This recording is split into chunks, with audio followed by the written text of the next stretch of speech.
Ukraine संकट को लेकर पीएम मोदी का इंटरव्यू, कहा भारतीयों की सुरक्षित वापसी के लिए ऑपरेशन जारी, युद्ध भूमि से हर भारतीय की सुरक्षित वापसी होगी। यूपी में छठे चरण के लिए कुछ देर में शुरू होगी वोटिंग, 10 जिलों की 57 सीटों पर डाले जाएंगे वोट। सीएम योगी की उम्मीदवारी वाली गोरखपुर सीट पर आज है मतदान। यूपी के सीएम योगी आदित्यनाथ सुबह 7 बजे डालेंगे वोट, गोरखनाथ मंदिर रोड स्थित कन्या प्राथमिक पाठशाला में करेंगे मतदान।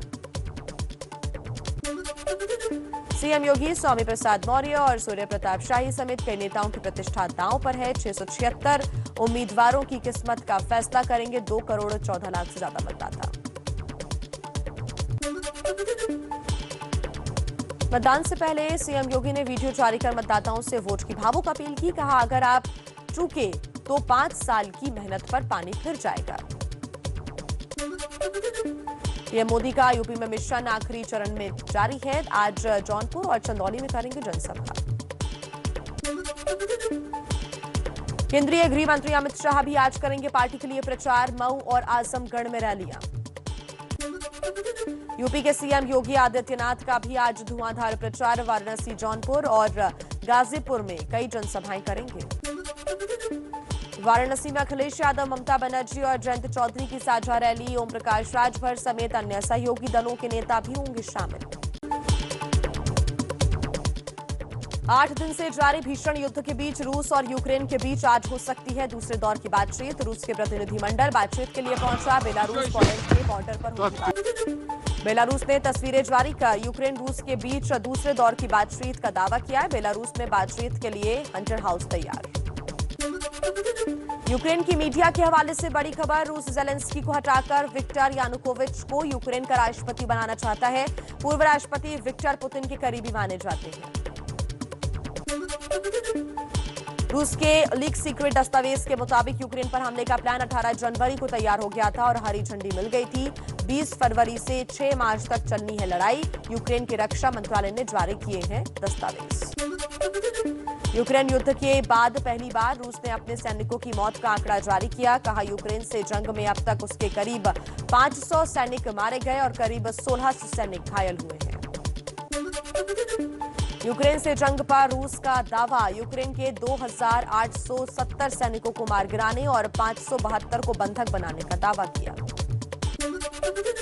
जंग के बीच रूस के विदेश मंत्री सरगेई लावरोव की बड़ी धमकी, कहा तीसरा विश्व युद्ध परमाणु हमले वाला और महाविनाशकारी होगा, यूक्रेन को परमाणु शक्ति नहीं बनने देंगे।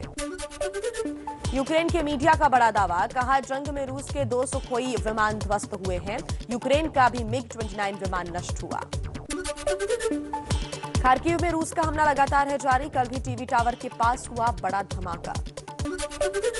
खार्किव की सिटी काउंसिल इमारत पर रूस की सेना ने हमला किया, बिल्डिंग पर मिसाइल दागकर ध्वस्त किया। खार्किव में पुलिस विभाग की इमारत पर रूस का क्रूज मिसाइल से हमला, धमाके के बाद बिल्डिंग में भड़की आग से भारी नुकसान। यूक्रेन का दावा, खार्किव में रूसी हमले में कल 21 लोगों की मौत हुई, 112 लोग घायल हुए, एक दूसरे हमले में 4 लोग मारे गए, जवाबी हमले में 9 रूसी सैनिक घायल हुए हैं। अपने देश की मदद के लिए दूसरे देशों से लौट रहे हैं यूक्रेन के नागरिक। न्यूयॉर्क में रहने वाले गुलियाक के मुताबिक वो पोलैंड में स्वयंसेवक के रूप में काम करेंगे, अगर जरूरत पड़ी तो हथियार उठाने से भी पीछे नहीं हटेंगे।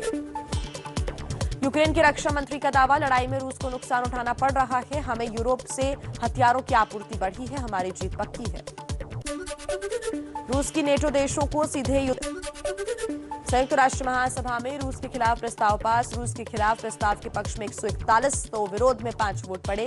भारत समेत 35 देश वोटिंग से रहे दूर। भारत ने कहा रूस और यूक्रेन में तुरंत सीज फायर हो। ऑपरेशन गंगा के तहत यूक्रेन में फंसे भारतीय छात्रों को लेकर वायुसेना के 2 globe master C-17 Hindon airport पहुंचे। रोमानिया के बुखारेस्ट से करीब 200 छात्र और हंगरी के बुडापेस्ट से 220 छात्र लौटे। आज 2 और ग्लोब मास्टर लौट रहे हैं। इंतजाम कर रखा था, वहाँ पर शेल्टर बनाए हुए थे, स्टेडियम थे, तो वहाँ पे सब रहने खाने पीने का सब इंतजाम था, ब्रेकफास्ट लंच डिनर सब मिलता था हमें time to time. It was very wonderful. Yeah, they are very